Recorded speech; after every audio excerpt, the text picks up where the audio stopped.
A street interviewer asks random people what they do with 100 million won. Answers are ordinary. Buy a house, change a car. The last question is bigger. What if you could become the richest person in the world? One woman says she'd want to know how to get rich first. Rumor has it there's someone out there who can actually see the future. Our protagonist is a young guy waking up from a strange dream about a glowing eagle. He lives in a cramped basement apartment with his mom, gets a visit from his best friend, and his life is going nowhere. Tutoring jobs, maybe reapplying to university, nothing special. Then while doing laundry, he finds something he completely forgot. A Bantcoin wallet passcode from years ago. 1 BNT is now worth $1,120. His total, 13.5 billion won. He's too shocked to even feel happy. Before he can process it, an old acquaintance corners him. The protagonist once sold this guy's game character back in the day, and that character would have been worth a fortune. He wants his cut, and he's not asking nicely.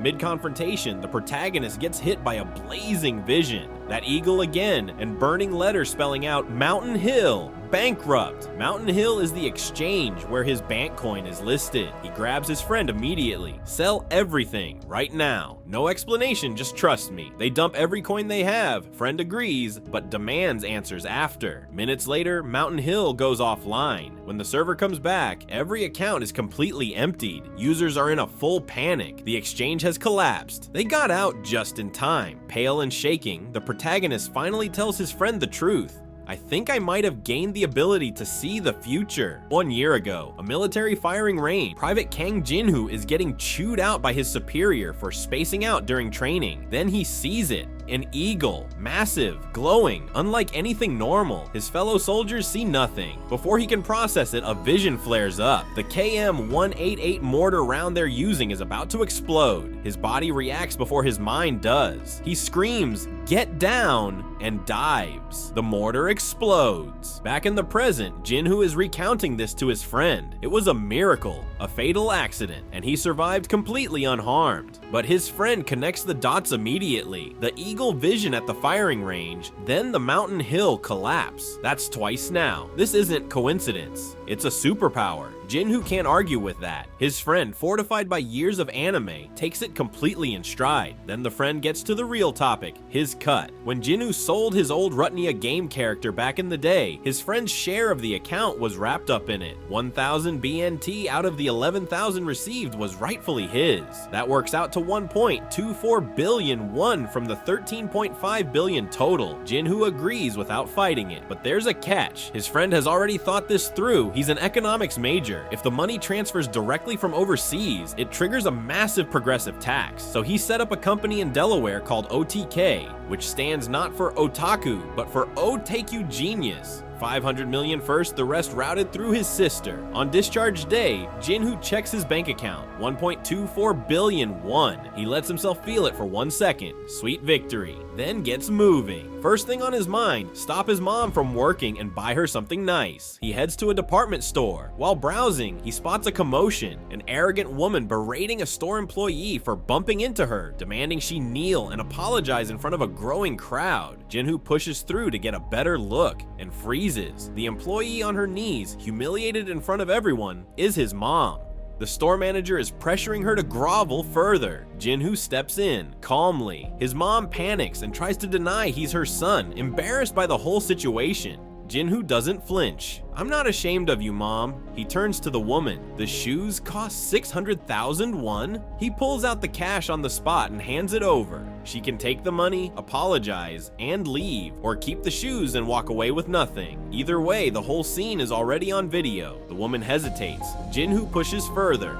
If she won't take the money, he'll just throw the shoes in the trash. She folds, mumbles an apology, and takes the cash. Jinhoo tells the manager to confiscate the shoes. He paid for them, so they're his now. The woman explodes, but the crowd has already turned against her. She gets dragged away, still screaming. Outside, his mom asks him to go back and smooth things over. Jinhoo just hugs her instead, and quietly notices how much weight she's lost. "You don't have to work somewhere that treats you like this anymore. From now on, I'll take care of everything." His mom tears up but doesn't say a word, just thinks to herself, when did her Jinhoo grow up so much? That evening over a BBQ dinner, Jinhoo explains the Bantcoin money. keeps it vague, calls it a game item windfall. He tells her to stop worrying about his tuition and let him take care of her. His mom pushes back, tells him to invest in his future. Jinhoo shuts it down gently. "It's my money. I'll spend it on something worthwhile." She laughs and mutters that he's as stubborn as his father. Then his phone rings. It's Oh Taekyu, calling in a panic. "She's here! My sister just arrived in Korea!" The chapter ends on a full-page reveal. A sharp, composed woman in a white blouse and glasses, rolling luggage in hand. Taekyu's sister has landed. Taekyu is waiting outside a fancy hotel in Gangnam, the Ramada Shelton. When Jinhoo arrives, a flashy sports car nearly runs them over, driven by a cheerful pink-haired girl who offers to park it for them. Taekyu mutters that he told Jinhoo not to get dragged into his world. Inside, they meet Oh Hyunju, Taekyu's sister, sharp, put together, clearly the brains of the family. She greets Jinhoo warmly and asks about his discharge, then casually suggests that when he graduates, he come work for her company. Jinhoo deflects. Then she turns to Taekyu and asks, almost too calmly,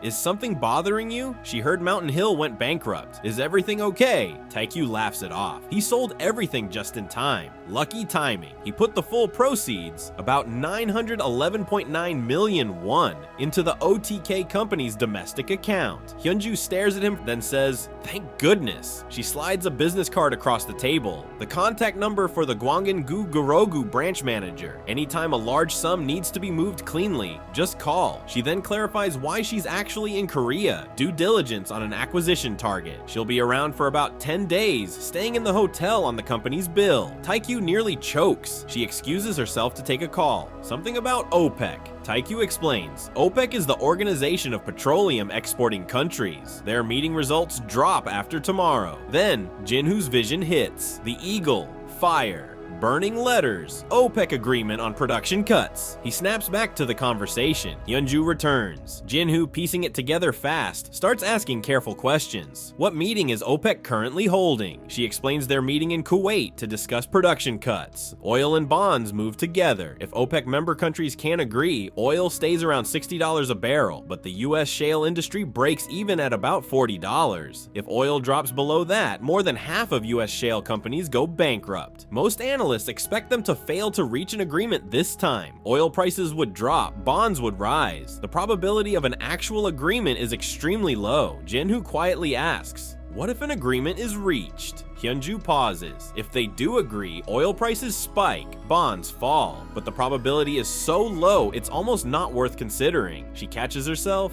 Why do you think that could happen? Jinhoo backpedals. Just a thought. She laughs softly. Hope and prediction are two different things, but Jinhoo already knows. He saw it. Jinhoo found a 2-room apartment for around 100 million won. Old but south-facing, good sunlight. His mom loves it. While unpacking, they come across a box of keepsakes from his father. Old photos, land his father always dreamed of farming, the home where Jinhoo was raised. Most of the family's memories are tied to things they had to leave behind. His mom gets quiet. If his father had lived, she says, life would look very different today. New place, fresh start. Jinhoo tells his mom to take 3 months off work. He puts 100 million won in her account and tells her to buy whatever she needs. She tries to refuse, save it for a house, for a wedding fund. He doesn't budge. She sighs, you're just as stubborn as your father. After expenses, Jinhoo still has 70 million won in his own account. Taekyu still owes him 740 million more. He lies on the floor staring at the ceiling. Is making money really this easy? Taekyu shows up at the new place. He heard Mountain Hill went bankrupt. Total chaos. The damage spread to connected exchanges. Losses climbed to 1 trillion won. People are wiped out. And there's no governing body for crypto, no compensation system. Those people lost everything with no recourse. Jinhoo goes quiet. Taekyu pushes. You predicted Mountain Hill's collapse. That's not coincidence. And now he's got another hunch about OPEC. Taekyu gets excited and starts naming the ability. Oracle Eye. Jinhoo tells him to stop talking, but Taekyu makes the point plainly. If the vision is right, it's worth acting on. If it's wrong, treat it as unreliable. Either way, do what you want with the result. The next day, OPEC results are due. Jinhoo and Taekyu are at the new apartment, waiting. Prices had already dropped an extra 3%. They're down 100 million on their position. Jinhoo is tense. Taekyu is weirdly calm, playing a dating sim, then Taekyu shakes him awake. OPEC results are out. OPEC reached a production cut agreement. Oil jumps to $73 a barrel, more than 20% in minutes. Jinhoo checks the account. The 70 million won position has become 700 million. Taekyu's share brings the total to 800 million. In Korean won, roughly $630,000 in a single day. Taekyu stares, then quietly says, "Your foresight is real." 3 confirmed visions now. Mountain Hill, the mortar, OPEC. Taekyu is fully convinced now. 3 confirmed visions. This isn't luck. He goes full fanboy, comparing it to superpowers in comics. Flying, smashing buildings, telekinesis. Those can all be replicated with technology eventually. But seeing the future, that's irreplaceable. Elections, sports, natural disasters, financial markets. If Jinhoo can predict any of it accurately, this is the most powerful ability imaginable. Jinhoo asks when it actually started. Taekyu points out the obvious. The mortar explosion 1 year ago. A latent superpower triggered by a near-death experience. An awakening. So why did it only start showing up again recently? Taekyu has a theory. The visions appeared when they talked about Bantcoin, then again during the OPEC conversation with his sister. Maybe the ability is tied specifically to finance. Jinhoo pushes back. The mortar had nothing to do with money. Taekyu thinks for a second, then counters. Actually, it does. The explosion was linked to corruption in military procurement, defective mortar rounds, defense contractors, stock prices tanking. Everything connects back to finance one way or another. Then Taekyu pitches his idea. He'll provide the capital, 1.3 billion won. Jinhoo provides the foresight, they split gains, and Taekyu covers the losses if a vision turns out wrong. Jinhoo hesitates. What if the ability isn't reliable? What if it's random? Taekyu's answer. 3 hits in a row is not random. That's deductive reasoning. He reaches out his hand dramatically. My friend, take my hand. Let's dive into the world of investors together. Jinhoo grabs it. Deal. Before they can celebrate, Jinhoo gets a call from an old military friend, Min Young, gathering some guys for drinks at a bar in Hongdae. Jinhoo heads out, leaving Taekyu mid-speech. At the bar, Jinhoo meets up with his old squad. One of them, Shin Yuri, a girl he apparently knows, is introduced around. Min Young is late. The conversation drifts to jobs. One friend works at a foreign capital firm, explains that Korea's largest conglomerate is currently under foreign acquisition pressure. New hires are being pushed toward voluntary retirement. Restructuring always follows mergers. Korea needs its own strong domestic investors to push back against foreign capital, but instead the country keeps getting criticized abroad for price manipulation. Someone jokes, maybe a Korean investor like the ones in movies will show up someday. Then another friend gets a text. He invited a senior named Seona to join them. Jinhoo freezes. She walks in. Seona. They lock eyes across the room. It was their first meeting since they broke up. 2 years since the breakup. They step outside to talk alone. She tells him he's changed. He used to be more plain. Jinhoo is quiet. She says she feels bad for asking to break up when he was going through such a hard time. He tells her it's all in the past. Then she says something unexpected. Jinhoo, I really liked you. From the very first time she saw him, she always felt a quiet confidence in him that set him apart from everyone else. That's why she liked him. So Jinhoo asks the obvious. Then why did she break up with him? She doesn't sugarcoat it. She took the opportunity when it came. The opportunity to date a rich guy. Go Jun-hyung, third son of GH Construction, who showed up at a school festival. Shortly after Jinhoo enlisted, she moved on. She's not asking for forgiveness. She was the one who ended it, but she wants to achieve her dream. Success. She leaves. Jinhoo stands there alone. He thinks back, 2 years ago. His father's funeral, the house repossessed, relatives vanishing, Seona ending things, no time to grieve before he was shipped off to the military. His mother left alone, grinding through whatever work she could find. And now, 1.3 billion won in hand. The eagle flickers at the edge of his thoughts. Success, huh? Is 1.3 billion even success? The vision hits. The eagle, blazing. Then, Taekyu's hand grabbing his wrist, dramatically declaring, "Success! We're in this together!" Jinhoo blinks back to reality. Taekyu is absolutely wasted and has no idea what's happening. Next morning, Jinhoo wakes up at Taekyu's place with a splitting hangover. Taekyu ordered him a burger. Jinhoo mutters that this is exactly why hangover soup exists. Did anything happen last night? Jinhoo pauses. Well, We open at a cafe in Cheongdam, where our boy Jinhoo gets called out by his blonde senior from college. She thanks him for showing up and drops some casual flex. Turns out she lives in Cheongdam. Yeah, she's loaded. She apologizes for the whole Seona situation, which Jinhoo brushes off. But then she hits him with a favor. She wants him to come with her to buy a new phone because she's scared of getting scammed. Jinhoo, being a guy, immediately starts spiraling. Wait, is this a confession setup? But nope. It's literally just a phone run. Classic dense protagonist moment. They head to the electronics store, where she picks up the Seosung L6, the hottest flagship on the market right now. And here's where things shift. The moment Jinhoo touches the L6 display unit, he gets a vision, a prediction. The L6 is going to be discontinued. They part ways, and Jinhoo heads home to his roommate Taekyu,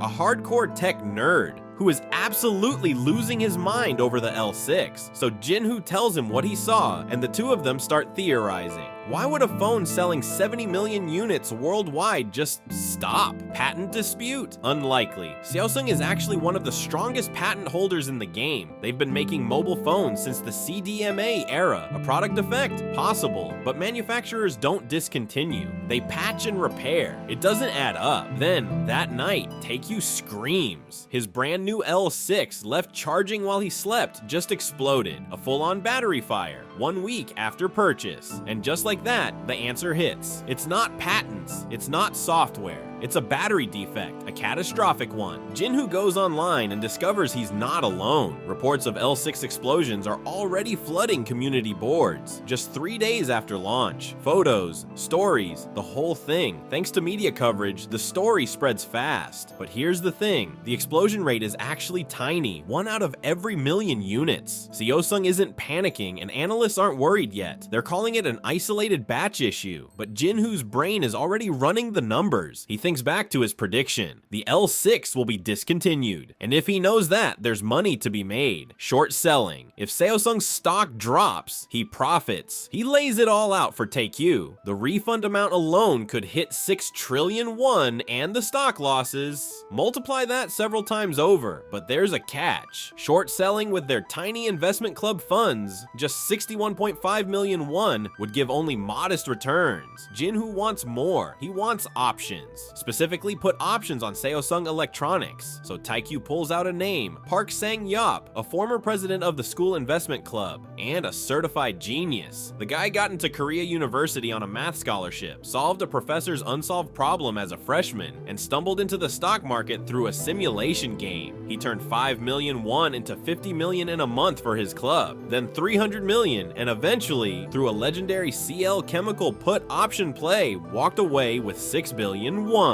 The CL Chemical story is wild. Sang-yeop predicted the stock was undervalued, shorted it, then when a freak explosion at the plant tanked the price, his put options exploded in value. He went all in on call options at the bottom, and then disappeared when regulators came looking. Cut to the present, Jinhoo and Taekyu track Sang-yeop down at a cramped cram school cafe. The guy's been doing odd jobs, teaching math to students, living on scraps. But when Jinhoo asks about options trading, Sang-yeop lights up and gives him a full masterclass. Futures, calls, puts, the asymmetric risk, the whole thing. Patient zero level explanation. Then comes the moment. Jinhoo tells him straight, it's a put on Seosung Electronics. The L6 is going to be discontinued because of the battery explosion issue, and he wants in on the options trade together. Sang-yeop pauses. He asks if there are other reasons beyond the explosions. Jinhoo says yes, though he doesn't explain further. Sang-yeop warns him to be careful, that options can wipe you out if you're wrong.